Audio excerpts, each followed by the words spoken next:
una conciencia de falsa clase, de una clase inexistente. ¿Que la clase no existe?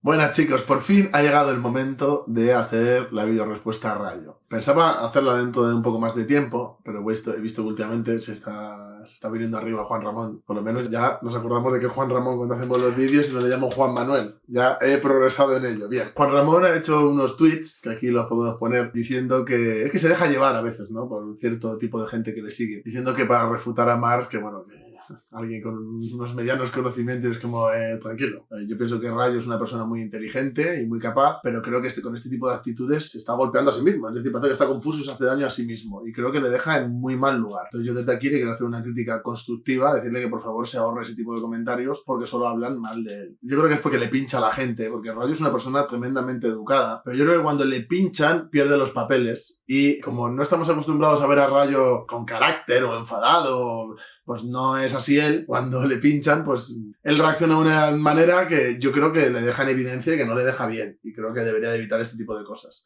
Crítica constructiva y desde el respeto. Pero quiero poner este fragmento, porque hay dos, lo dice dos veces. Aquí dice aspirantes, en otro dice intentos. Y quiero que sea lo primero para quitármelo ya e ir a lo serio, a hablar de economía y de ciertas cuestiones de historia también, que creo que Rayo está equivocado, ¿no? Creo que tiene una posición errónea. Pasemos ahora a analizar los aspirantes a argumentos de Roberto Vaquero para demostrar que el capitalista es innecesario en el proceso de producción. Bueno, esto lo dice en uno, luego volveremos a esto, pero quiero comentarlo primero, y luego en otro dice los intentos de argumento, y es como, estás picado, Juan Ramón, no pasa nada. Yo no te he hecho nada, yo te respeto mucho. A lo mejor en el otro vídeo, pues puede que a lo mejor haya dicho algo que te ha podido molestar, pues mira, quitando lo ideológico y demás, pues si es por cuestiones de mi forma de expresarme, yo te pido disculpas, pero creo que este tipo de actitudes lo único que hacen es hablar muy mal de ti. Es como que te saco de tus casillas y saco lo peor de ti, pero me es extraño, porque claro, además, si entramos en esto, que a mí sí me gusta entrar en este tipo de polémicas,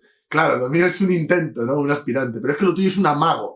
Es como vas de frente, te encuentras a la realidad, haces un amago, fintas, haces una voltereta evasiva y futurible.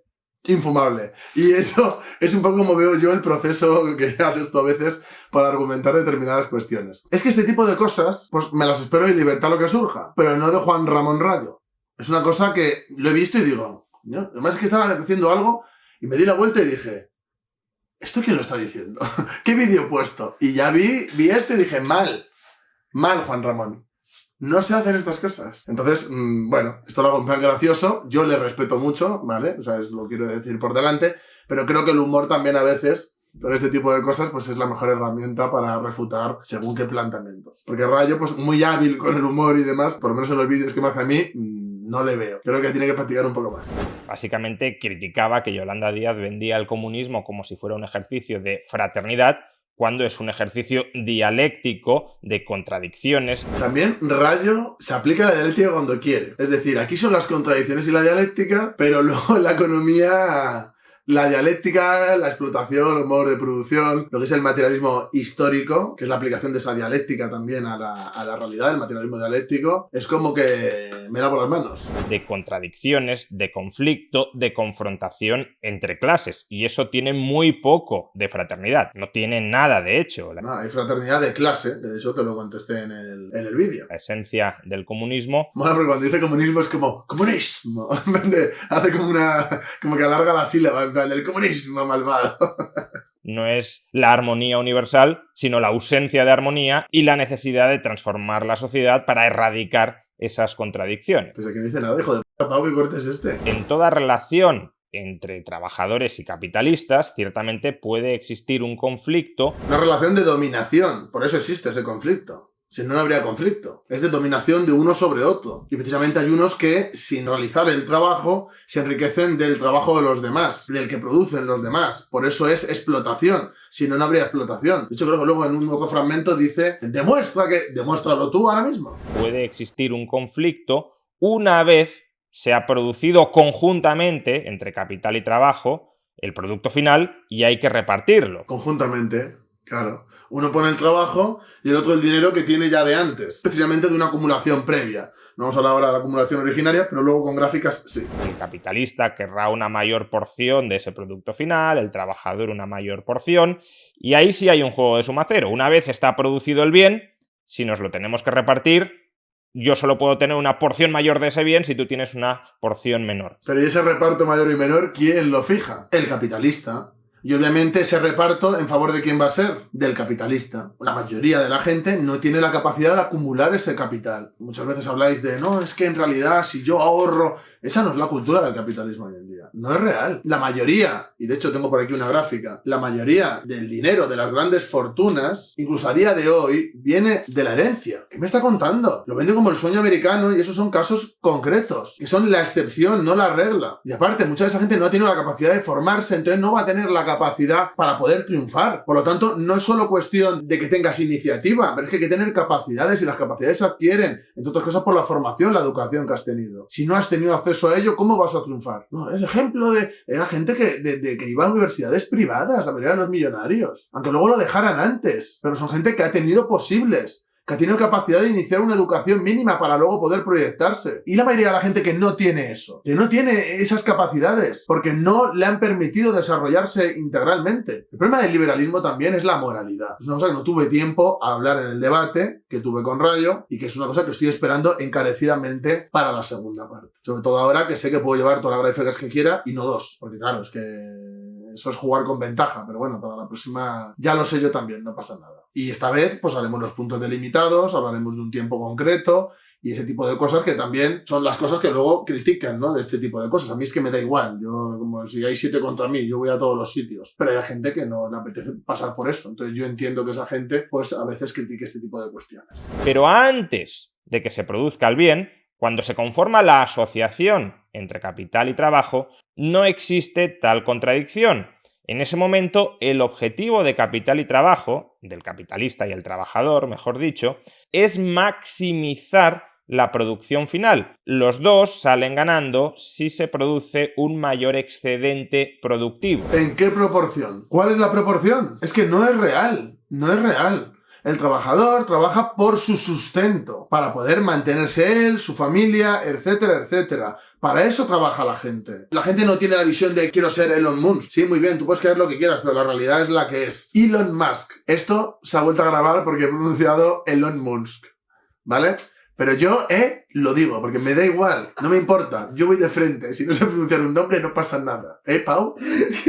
La gente quiere sobrevivir. Y quiere tener una vida, pues dentro de las posibilidades, lo más digna posible. A un trabajador de Coca-Cola no le importa que Coca-Cola gane 100 millones más o 100 millones menos, le da igual, van a ganar un montón de dinero y se lo van a quedar los capitalistas, porque en ese reparto, que ahora ponemos también gráficas, en ese reparto los que ganan realmente, y además sin trabajar, son los capitalistas. Y todo lo demás es fantasía. Ya ni ciencia ficción, es que es fantasía. Ya es el mundo de los elfos y de los gnomos, que luego me hace gracia, ¿no? No, el utopismo, el comunismo. Y esto que dice Juan Ramón no es utópico. Hay cosas que a mí me chocan. Me chocan. Me gusta ver sus vídeos, ¿eh? Pero hay veces que realmente creo que estoy viendo una película. Capital y trabajo son factores de producción complementarios. Sí, hombre, es que sin trabajo, si no hay circulación, pues ya me contarás, Juan Ramón, claro. Claro que complementario. Pero es algo que está basado en el sistema en el que vivimos, en la explotación asalariada, que es lo que yo critico, obviamente. Es decir, en los estados socialistas no había producción. Claro que habría producción.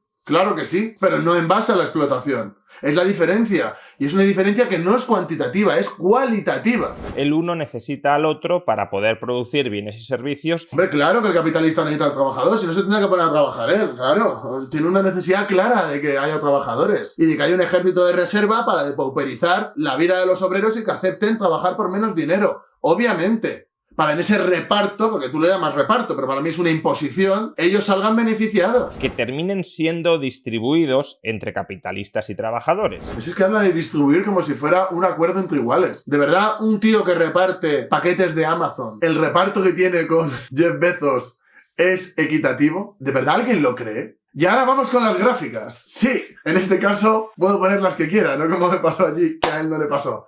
Diréis, ¿está todo el rato quejando? No. Solo pincho un poco, porque así se crean dinámicas para que el debate lo vea más gente. Aunque bueno, no se puede quejar, el debate que hice con él lo ha visto un montón de gente en su canal, ¿eh? Es que Rayo llega a mucha gente, ¿eh? Juan Ramón, haces bien las cosas en YouTube. Hay que admitirlo, eso sí que lo sabes hacer bien. Bueno, vamos a ver aquí gráficas. Aquí podemos ver una gráfica de evolución del salario real comparado con la productividad real, ¿no? De las empresas. ¡Vaya! ¡Qué curioso! ¿Eh? Para abajo lo que ganan los trabajadores, para arriba la productividad. Claro, así se hacen los repartos, ¿no? Veo que Juan Ramón cuando juega las cartas es como mi abuela. El que reparte, se queda con la mejor parte, ¿eh?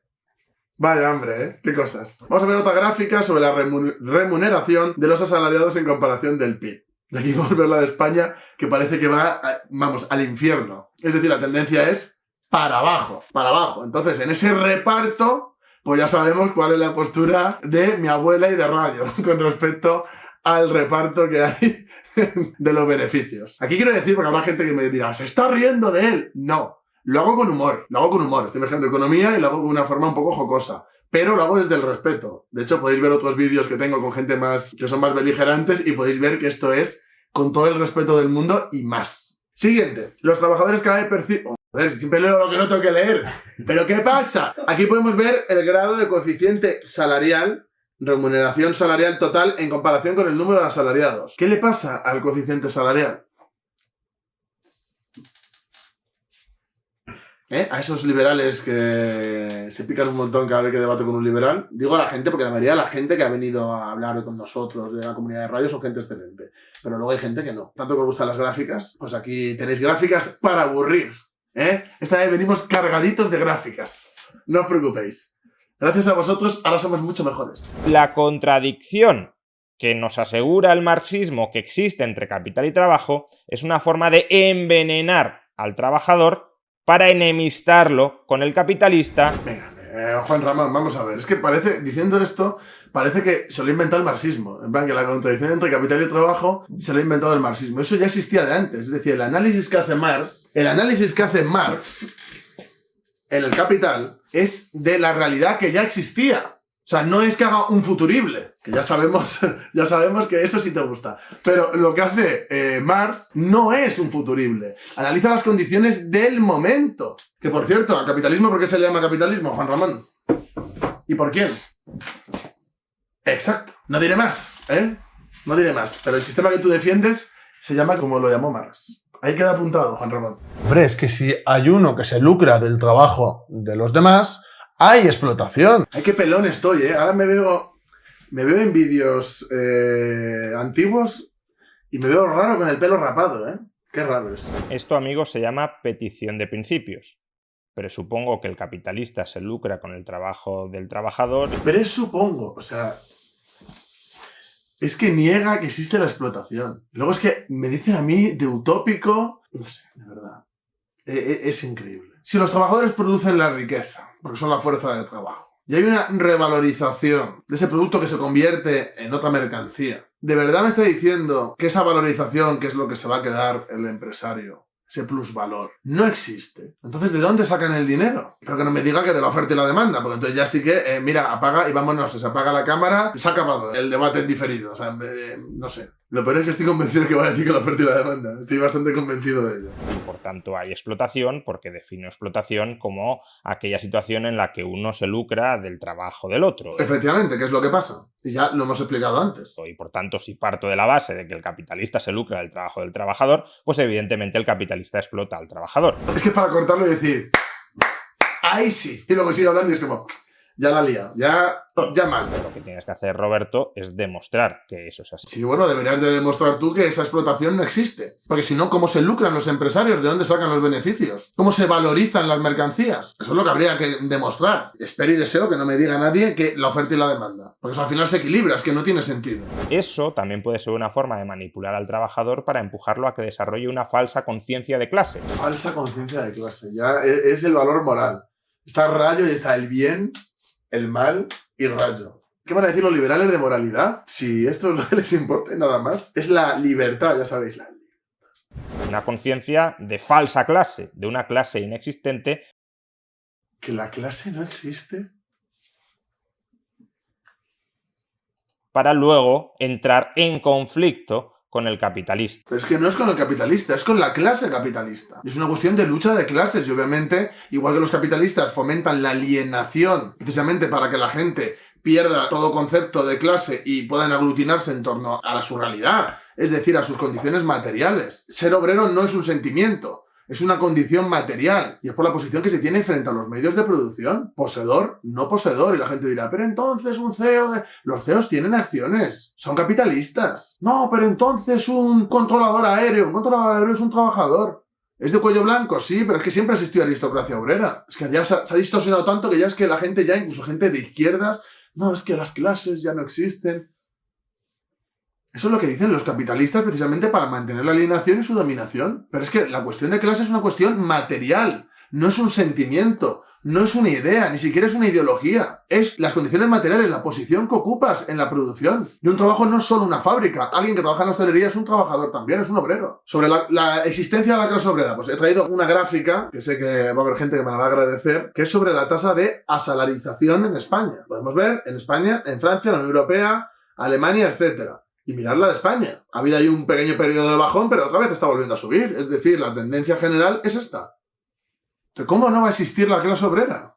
Si cada vez hay más asalariados. Y cada vez hay menos autónomos. Ese es otro también. Es que aquí podemos ver otra gráfica en la cual se ve que la tendencia es a disminuir y va a ir a más. Y aquí podemos ver otra gráfica que tengo también aquí, en la cual se puede ver perfectamente quiénes son los que dominan realmente la producción. Si esas pequeñas empresas, que en números serán muchas, me parece estupendo, o las grandes empresas, los grandes monopolios. Aquí podemos ver también otro par más de gráficas en los cuales podemos ver que lo de la concentración de capital no es una cosa que me invente yo, es una cosa que pasa en la realidad. Una y otra, las dos. Y podemos ver claramente cómo esto cada vez va a más. Esto es el capitalismo. Lo que defiende Rayo del liberalismo, etcétera, eso es algo utópico e inexistente ya. Lo que existe ahora mismo es la concentración de capital y el dominio de los monopolios. Oligopolios. Es que la gente va a decir, no son monopolios exactamente, son oligopolios. Perfecto, pues de los oligopolios, me parece estupendo. Pero existe esa concentración de capital en cada vez menos manos. Y es algo que Rayo sabe además, porque Rayo sabe de economía. Lo que pasa es que su visión de la economía está totalmente, aunque él nos acusa a nosotros de lo mismo, está totalmente ideologizada. Pasemos ahora a analizar los aspirantes a argumentos de Roberto Vaquero. Ahí va la mago, Está Rayo en plan ahí con los drills. Para demostrar que el capitalista es innecesario en el proceso de producción y que, por tanto, el trabajador genera todo el valor. Sí. De hecho, por ejemplo, en la URSS se producía. Es que no es una sociedad de hippies en chanclas metiéndose peyote. Es decir, es que era una potencia. Y ahí se producía y no existía ese capitalista. Y obviamente la riqueza la producían los trabajadores, obviamente. Y una parte iba para mantener el Estado, obviamente, claro. Pero porque es lógico. Si no, no se puede desarrollar el país. Pero la cuestión es que era un Estado en el cual no lo dominaba la clase capitalista, que es algo minoritario, y que basa ese dominio precisamente en la explotación, cosa que no pasaba en el socialismo. O sea, que la gente dirá lo que quiera, me parece estupendo, pero esta es mi opinión. A ver si la gente va a creer ahora, claro, por seguir a alguien, que las personas tienen la verdad absoluta por llamarse de no sé qué manera o tener no sé qué apellido. Eso no es real. Eso no es científico y eso es una metodología y una forma de ver las cosas bastante errónea. Me demuestras que no entiendes cuál es la función que desempeña el capitalista dentro del proceso productivo.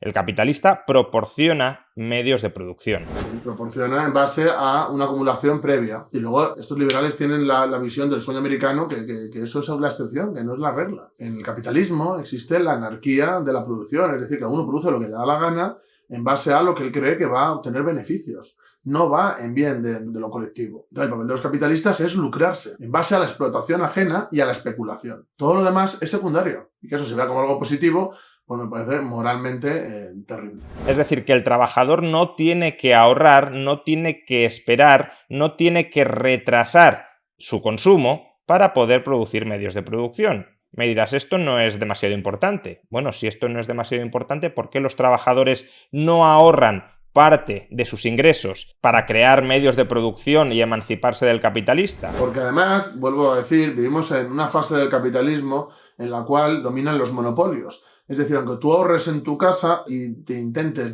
crear un nuevo Amazon, no vas a competir con Amazon, no vas a poder. Te va a pasar por encima y te va a comer. Igual que si intentas crear un explorador. ¿Vas a poder competir con Google por mucho que ahorres? Pues no. Esto es una utopía. Para mí es como ver a alguien hablar de los falasterios, diciendo la viabilidad que tienen los falasterios. Pues la misma que lo que está diciendo Rayo aquí. O sea, es irreal. Es mucho más probable en la sociedad de hoy en día que un autónomo o un emprendedor se arruine, que lo vemos constantemente, a que un trabajador sea capaz de emprender. ¿Puede haber una excepción de alguien que le vaya bien? Sí.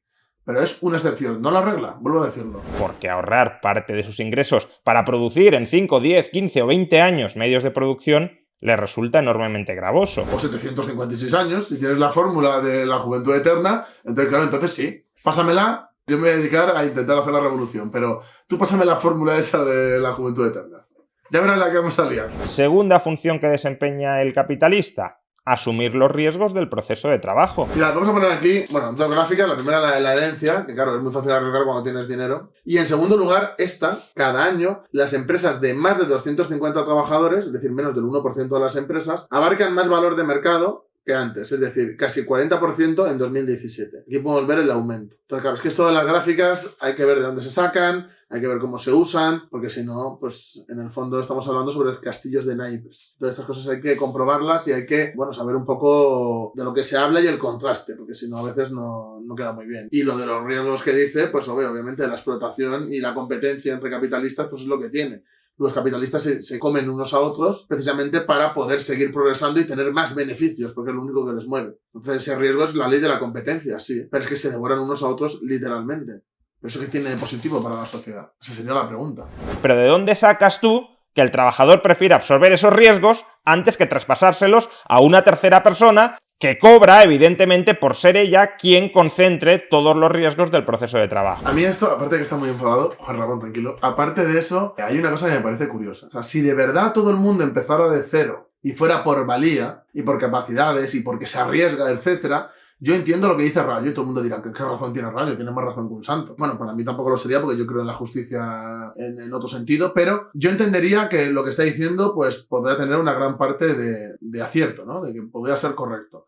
Pero es que no es real. No es solo arriesgarse. Es que yo me puedo arriesgar mucho, pero si no tengo capital previo y hay otra persona que tiene 300 millones de dólares por una herencia, competir es complicado. O si una persona dirige un gran monopolio, un oligopolio, y yo estoy aquí en mi casa con una cámara y con Pau que me ha ayudado a hacer unos esquemas, bueno, y con Marina que me mira mal, que es la que me está grabando. Claro, y ese es todo nuestro capital, pues claro, es difícil competir, por ejemplo, con Jeff Bezos en una campaña de propaganda. Pues es difícil, es complicado, o sea, es imposible. Entonces, somos la resistencia, pero es el papel que tenemos, porque es bastante complicado. Entonces esto me parecería justo.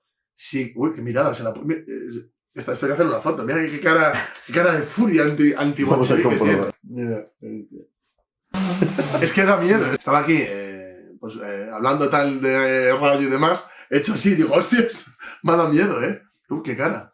De verdad, estoy ahí y me estrangula, He temido por mi integridad física. Casi. Vamos a hablar de los riesgos que dicen. Mira, en primer lugar, vamos a hablar de los riesgos laborales de los trabajadores. De accidentes, de amputaciones, de problemas incluso mentales, etcétera, por la explotación que sufren. De hecho, en 2020 ha habido 473.753 accidentes laborales, mientras el de Amazon estaba intentando viajar a Marte.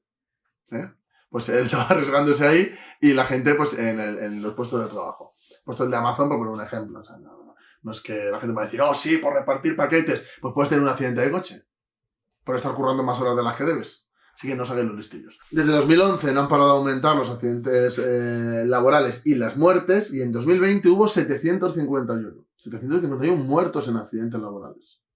Luego hablamos de riesgos. Yo prefiero arruinarme que morirme. Juan Ramón, tú por lo que has dicho aquí no sabemos muy bien qué puedes querer. Apreciamos mucho los vídeos que haces, así que preferimos verte arruinado que muerto. El estrés laboral, que es otra cuestión. Segunda afección en los ambientes de trabajo europeos, 28%. ¿Quién es el que pone en riesgo las cosas de verdad? Todos sabemos la respuesta. Pero es que fijémonos en cuál es el umbral mínimo de riqueza que has de poseer para entrar en el segundo escalafón, en ese 11,4% de la población mundial que controla el 40% de la riqueza mundial. Entras en esa categoría teniendo más de $100.000, teniendo un patrimonio neto de más de $100.000. Roberto, según estas mismas estadísticas de Credit Suisse, ¿sabes cuál es la riqueza mediana de un español?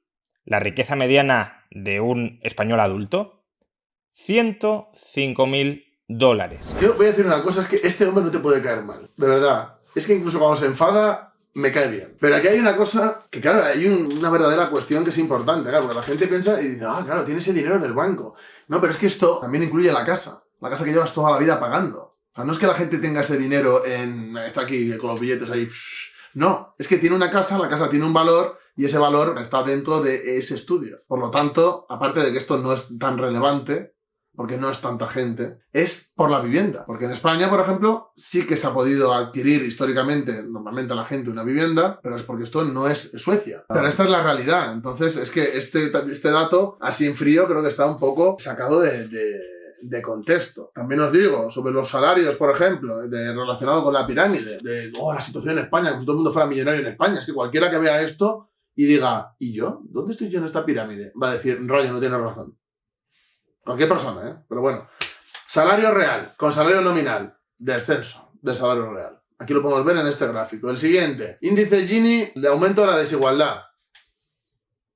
Aumento de la desigualdad. Es que fijaos la diferencia de 2005 a 2014. Y sigue para arriba, con la pandemia peor. El aumento de la riqueza del top 1, el top 5 y el top 10% de la población. Para arriba también. Es que, Rayo, cualquier estadística deja en evidencia lo que estás diciendo. Es cierto. ¿Por qué no hay riqueza en otras partes del mundo? Porque no hay instituciones capitalistas liberales que permitan esa generación y acumulación pacífica de riqueza. Entonces, en Estados Unidos, ¿vale?, cuando invadían países para imponer regímenes a los que expoliar, por ejemplo en Irak o en Afganistán, eso no es liberal, ¿no? Eso ya no es liberalismo. Pero cuando hablan de instituciones y de por qué hay riqueza en Estados Unidos, sí han sido las instituciones liberales. Aquí en España las colonias tampoco, eso era muy liberal también, ¿no? Y Francia, e Inglaterra, el imperio colonial británico también era liberal, ¿no? La dictadura terrible que hubo en Corea del Sur, que tenían como planes quinquenales y que era ultracapitalista. En ese desarrollo que hay allí en Corea del Sur, son instituciones liberales también en ese régimen. Claro, pero es que es todo el rato así. No vivimos en la época de que el liberalismo en el sentido político de los... Bueno, eso se podría debatir cosas, pero a nivel económico, a nivel real, vivimos en el imperialismo, vivimos en el capitalismo desarrollado. Esas ideas del librecambismo, eso es algo ya del pasado y que de verdad que no existe. Existe la realidad de Estados Unidos con China compitiendo con medidas proteccionistas. Eso sí existe. Pero todo lo demás no es ni un futurible porque hablamos de hoy en día, es pues, una novela de fantasía. Porque hay instituciones extractivas, no necesariamente socialismo, instituciones extractivas que impiden, que bloquean la acumulación de riqueza. Ese es el drama de los países pobres. La riqueza en los países desarrollados existe precisamente por la depredación que han hecho de otros países, entre otras cosas. Y eso no es liberal. Vamos, tú dirías que no es liberal. Por lo tanto, esto no tiene mucho sentido. Por cierto, por una cosa que dijo Juan Ramón en el otro debate que tuvimos sobre Suiza, a nivel histórico, te estoy esperando en el próximo debate, ¿eh? Va a ser de lo primerito que vamos a hablar. De historia de Suiza, de lo que pasa y lo que no pasa en Suiza. Continuemos un poco más. Revuelta campesina de Flandes, 1323-1328. Principios del siglo XIV, el capitalismo en su plenitud, en su forma más desarrollada. Pero tenemos más, la masacre de Peterloo, el violento choque de clases que cambió para siempre al Reino Unido. Bueno, en este caso al menos si nos hemos ubicado temporalmente bien, 1819, siglo XIX, Revolución Industrial. Pero hay un problema. Esta manifestación que terminó en la masacre de Peterloo no fue una manifestación contra los capitalistas para exigir mejoras en las condiciones laborales. Aquí redoble de tambor. Fue una manifestación contra los políticos para exigir el derecho a voto de los adultos, hombres adultos, no mujeres, hombres adultos ingleses. Lo cual, al igual que en el resto de países, fue una cuestión de clase. Porque precisamente los que podían votar y los que tenían esos derechos no eran las amplias masas de obreros y campesinos. Por lo tanto, como es precisamente que ellos puedan acceder a la política, es una lucha para que ellos puedan acceder a determinados derechos, por supuestísimo que es una cuestión de clase. Por supuesto que es una cuestión de clase. Bueno, en primer lugar, ¿vale? Porque este vídeo lo he hecho así, al final me ha salido un poco así como gracioso. Mi forma de ser, ¿no? Muchas veces. Yo respeto mucho a Juan Ramón Rayo. No quiero que se enfade, porque he visto que con esto se ha enfadado. No quiero que se enfade, porque yo a él sí le respeto. A sus ideas no, igual que las mías tampoco. Pero no quiero que nadie, porque él de por sí yo no creo que se enfadara, No quiero que nadie se enfade ni nada por el estilo, porque esto no es más que debate, es calentar un poco motores para cuando volvamos a sentarnos a debatir, y no quiero que la gente se lo tome a lo personal, porque no lo es. Yo no tengo una relación fluida con Rayo, pero sí me llevo bien con él. Y sí quiero decir, para mucho hater que ha habido, gente que se dedica a hacer memes a determinada gente, ¿no? Como para reforzar a Rayo, y de, es que no se atreve a debatir Rosanna Kramer con Rayo, y un montón de memes y de cosas de, qué humillación le ha hecho a Rosanna Kramer. Yo me he visto el debate con Rosanna Kramer, aunque se han diferido, y sinceramente, desde luego, la palabra humillación no es la que se me ocurre para referirme a Rosanna Kramer. Entonces, Rayo no falta nunca al respeto ni nada, pero yo sí entiendo que si Rosanna, por ejemplo, ve este tipo de actitudes de Rayo, que yo me río y le hago un vídeo diciendo que hace amagos, porque a mí me da igual, a mí me da risa, pero hay gente que no le da risa y que se enfada, y lo entiendo perfectamente, porque Rosanna Kramer tiene un perfil intelectual muy firme. Ella construye todo lo que hace, divulgación, etcétera, en base a ese perfil. Entonces ella hay determinadas cuestiones que no tiene por qué consentir si no quiere hacerlo. Y la gente dice, ¡qué cobarde! Rosanna Kramer va a la televisión en Argentina a pelearse con todo el mundo por el tema del feminismo, que es un debate bastante más agrio y bastante más conflictivo que el que vaya a tener con Rayo, que es un señor, por lo general, bastante educado. Incluso recatado, diría, a la hora de hablar. Te quiero romper una lanza en favor de Rosanna Kramer, que es una persona que admiro mucho, y decir que la gente que dice, pero ¿cómo puede decir esto Rosanna Kramer? ¿Es porque tiene miedo? No, no es porque tiene miedo. Bienvenidos a la realidad, liberales haters. No digo liberales en general, porque hay gente liberal que es encantadora, pero sí hay gente que es muy hater y que se dedica como a criminalizar a todo el que debate con Rayo, y eso da como una falsa imagen de le ha destrozado, le ha destruido la vida. Y es como, no sé si habéis visto los debates, pero vamos, desde mi punto de vista, yo creo que Rosanna Kramer, en los debates y en los papers y las cosas que muestra y cómo lo articula, etcétera, para mí es la ganadora de forma abrumadora de esos debates. Esto no desmerece a Rayo, es decir, porque esto no es un ganar o perder en el sentido de un duelo de navajas en un callejón, que es que hay mucha gente que entiende así los debates. A mí me ha parecido muy enriquecedor el debate de Rayo con Rosanna Kramer, aunque se han diferido. Los dos me parecen que son gente pues muy formada y muy capacitada. O sea, yo no estoy desmereciendo a Rayo, pero creo que esa imagen de qué paliza, que es irreal. O sea, es irreal hasta puntos insospechados por esta gente. Como yo me llevo con Rosanna Kramer, es una persona a la que admiro bastante, pues quiero aprovechar para decir a esa gente, ¿no?, que mueve tanto odio, gente que es ajena a Rayo, lo quiero dejar muy claro, aunque simpaticen con él, o sean unos believers suyos o lo que sea, son ajenos a él, es decir, no tienen nada que ver con él. De verdad, y lo digo aquí en el vídeo, ojalá se sienten a hablar y ojalá lo hicieran en persona. O sea, me encantaría, o sea, yo estaría el primero ahí, en primera línea, escuchándoles y aprendiendo, pero quiero decir que si ella no quiere tener ese debate, desde luego no es por miedo o porque le van a ganar. O sea, yo dudo mucho que Rosanna Kramer es que ni se plantee ese tipo de cosas. Te lo quiero dejar claro también porque es una persona que yo sigo mucho y que valoro mucho lo que hace, y me molesta a veces determinadas actitudes infantiles de según qué gente. No de Rayo, sino de otra gente. Pero cuando ella, por ejemplo, habla de por qué no quiere tener el debate con Rayo y pone ejemplos, pues, por ejemplo, es este tipo de cosas. No tiene por qué soportar que le digan que sus argumentos son un intento de o un aspirante a. Es como, no hace falta, es decir, no es necesario. Entonces, si ella sí no quiere pasar por eso porque considera que no es las formas, pues si lo dice, lo que habría que hacer es respetarla y no hacer estas cosas. Entiendo la presión que tiene Rosanna, porque a mí también me lo hace. A mí me da igual, yo me río, hago aquí un vídeo, hago lo de los amagues y me parto de risa, pero porque mi forma de ser es esa. Pero hay que respetar cómo es cada persona. Entonces creo que es una cosa importante a valorar, porque puede ser enriquecedor para el futuro, y muchas veces estas actitudes lo que hacen es que no se den los debates, porque no todo el mundo está dispuesto a pasar por eso. Yo creo que este tipo de vídeos son los que le encanta a la gente que me sigue, porque bueno, de una forma amena es más fácil divulgar sobre determinados temas, por ejemplo la economía, que es algo que la gente suele tener bastante rechazo, y yo creo que este tipo de vídeos son los que agradece realmente la gente que haga y que me piden que haga. Así que bueno, yo espero que os haya gustado, me gustaría que me dejarais en los comentarios si os ha gustado o no, y bueno, pues seguiremos haciendo vídeos de este tipo, no lo digo con Juan Ramón, sino en general, si tiene aceptación y veo que de verdad es algo que os sirve. Así que un abrazo a todos y seguimos dando guerra, amigos.